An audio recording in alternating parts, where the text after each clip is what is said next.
Rififi dans la recherche média.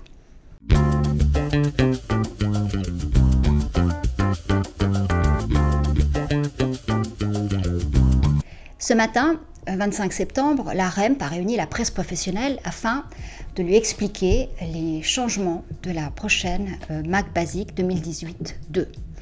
Alors ces changements ne sont pas extraordinaires, mais pourtant ils ont d'énormes conséquences. Pour ceux qui ne sauraient pas ce qu'est la Mac Basic 2018-2, c'est l'étude qui mesure les audiences, donc le lectorat de la presse en Suisse. Grande majorité des titres qui peuvent s'offrir ce genre d'études souscrivent, et puis cet institut, la REMP, analyse et fait plusieurs téléphones, le fait aussi des sondages par internet, et donc réussit à avoir une image, une photographie du lectorat à un moment précis. Alors cette étude, elle se base sur 1 année et demie d'études de recherche, c'est-à-dire on est en décalage à peu près sur 6 mois sur la réalité. Or, avec ce changement, on va se retrouver avec des données qui ont été lissées et on va avoir des données sur 8 trimestres, donc sur 2 ans. Ces changements de méthodologie va forcément faire augmenter les audiences de la presse. Alors déjà, LSA, qui est le Leading Swiss Agency, a réagi, l'ASA, qui est l'association des annonceurs aussi, qui crie au scandale, parce qu'évidemment, en lissant des données sur 2 ans, eh bien, on va se retrouver avec une augmentation des audiences, parce qu'il y a 2 ans, ou 1 année et demie précédemment, il y avait plus de lecteurs qu'aujourd'hui, vu que la presse est sur un média qui descend. Et comme cette étude Mac Basic sert à faire...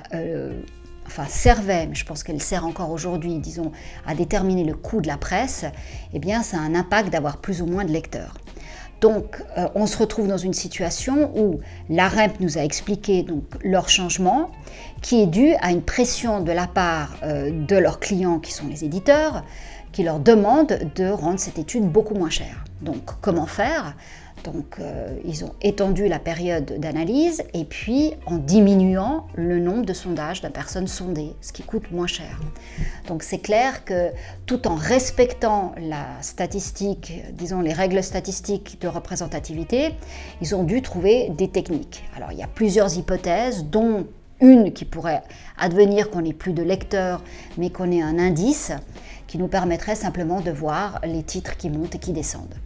Donc tout cela pose d'énormes problèmes et puis disons arrive à un moment assez tendu parce que la presse, même si elle a perdu des lecteurs, elle représente 1,1 milliard de dépenses publicitaires, donc c'est quand même un média qui est encore important dans notre pays. Et puis changer les règles du jeu de manière aussi unilatérale, disons, c'est assez étonnant. Par ailleurs, la presse professionnelle ne recevra plus les chiffres en avance, elle ne recevra que le jour où la Mac Basic sera présentée, donc le 9 octobre, ça c'est pour la prochaine, et puis ce même jour, tous les éditeurs enverront des communiqués de presse dithyrambiques disant qu'ils ont gagné des lecteurs. Donc, pour les annonceurs, c'est clair que cette situation elle est très malvenue parce que quelle est la réalité ? Alors on peut se poser la question, à quoi servent ces études d'audience? Il y en a partout dans tous les pays, je vous rassure. Chaque média se doit d'en faire pour qu'on puisse un petit peu avoir un contrôle. Alors c'est clair qu'on se retrouve avec des médias, je dirais traditionnels, non électroniques, avec des données qui sont des données qu'on a recueillies par des sondages.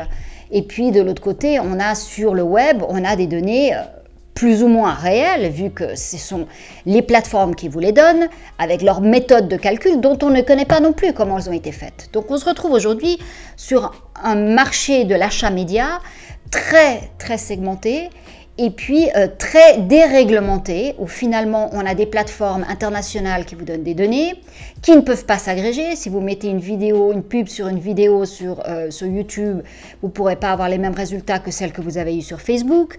En télévision, on a des ratings, des GRP, en print, eh bien aujourd'hui on a ces audiences de la REMP qui changent. Et donc une des questions qui a été posée ce matin, c'était de savoir est-ce que ça vaut encore la peine de continuer à utiliser cette étude. Alors du côté de la REMP, on est très gêné parce que c'est leurs clients qui leur demandent de faire des changements. Donc eux, ils ont toujours été vraiment garants de la représentativité et du respect statistique. Pour eux, c'est vraiment quelque chose de très dur d'avoir à changer. mais il laissait entendre qu'on arriverait à la 4e génération de cette étude, Mac Basic 4, et que certainement toute la recherche média presse va être complètement refondée en Suisse. Et donc on doit imaginer qu'on ne pourra pas continuer avec ces chiffres et qu'on sera obligé de simplement partir sur quelque chose de nouveau.